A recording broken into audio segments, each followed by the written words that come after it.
A family comedy છે. શું છે? અરે હમણાં ક્લિયર તો કર્યું ને, હું ચોર નથી. ઈ તો બંદૂક ને કહું છું એમ. અરે દિવાકર, ઘરમાંથી બહાર નીકળ. કાકા થોડા ટાઢા પડો ને. માણસ ઘરમાંથી બહાર આવે 2-4 મિનિટ લાગે. Behave yourself. અરે દિવાકર, ઓ ભાઈ ઓય શું છે આટલી બધી બૂમો પાડવાની શું જરૂર છે? હું કોઈ બેરો નથી. મને ખબર છે તું બેરો નથી, પણ મારી પાસે ટાઈમ નથી ને ફુરસત નથી. એક મિનિટ. હું બોલું છું ને, ઘડીક મૂંગો રહેજો. અને એલા એ દિવાકર, આ બધી હું છે? કઈ તું મારા ઘરમાં ઓળનોતરો કરી જા, કઈ તારા મહેમાન મારી ઘરે પોગી જાય, અને હવે તારા પેશન્ટ મારા ઘરે પોગી જાય છે. એટલે તું સમજે શું હે? મારું ઘર કઈ ધર્મશાળા છે? નથી તો બનાવી દો ને.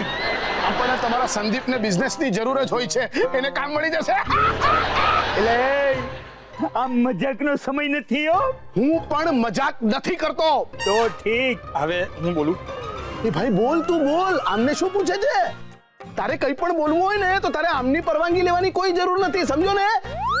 આ મારું ઘર છે, અહીંયા હું તને પરમિશન આપું છું બોલવાની. બોલ.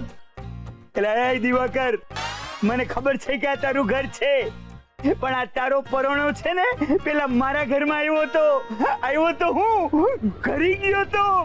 તમારા ઘરની વાત છે ને, તમારા ઘરની વાત છે ને, તમે જાણો. મેં તમને હમણાં જ કહ્યું ને કે આ મારું ઘર છે, અહીંયા હું જે કહીશ ને એ જ થશે. And that's final. It's an order. તું બોલ. એટલે તું મૂંગો મરજે.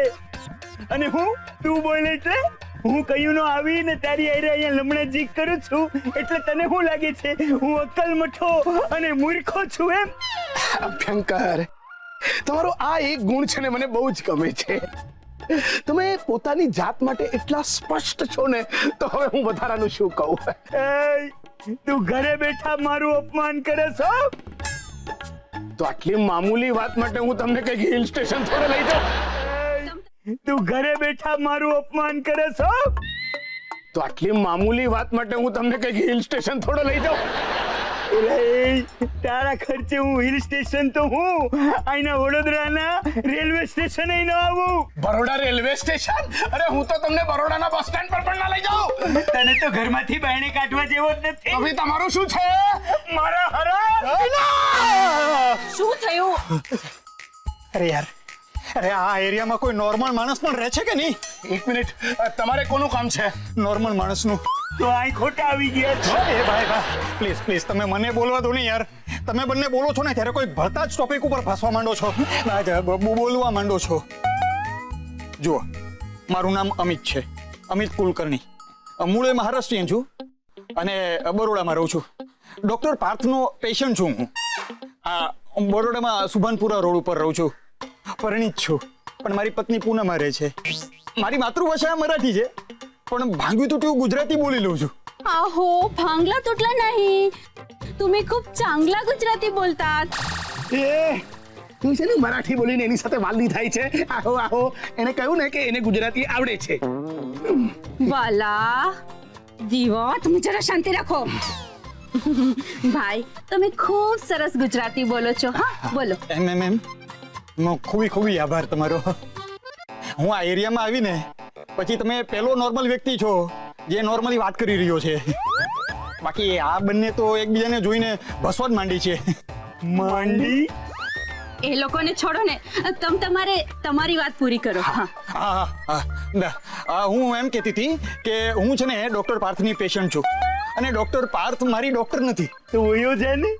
આ કાકાને ટાલ ઉપર ઢાંકવા માટે એક કપડું આપો ને, તડકામાં બહુ ગરમ થઈ જાય છે. અરે મને પૂરું બોલવા તો દો. હું એમ કહેતી હતી કે ડોક્ટર પાર્થ મારી ડોક્ટર નથી, મારી દેવતા છે, દેવતા. અને મારી માટે છે ને એને મળવું બહુ જરૂરી છે અત્યારે ને અત્યારે. એ મને જો નહીં મળી ને તો હું બરબાદ થઈ જઈશ. એને મળવું બહુ જરૂરી છે અત્યારે ને અત્યારે. એ મને જો નહીં મળી ને તો હું બરબાદ થઈ જઈશ. અચ્છા, જો ભાઈ, તારી જે ડોક્ટર પાર્થ છે ને એ ઘરમાં નથી, એ બારગામ ગઈ છે. કોણ નથી? પાર્થ ક્યાં ગયા છે? બારગામ.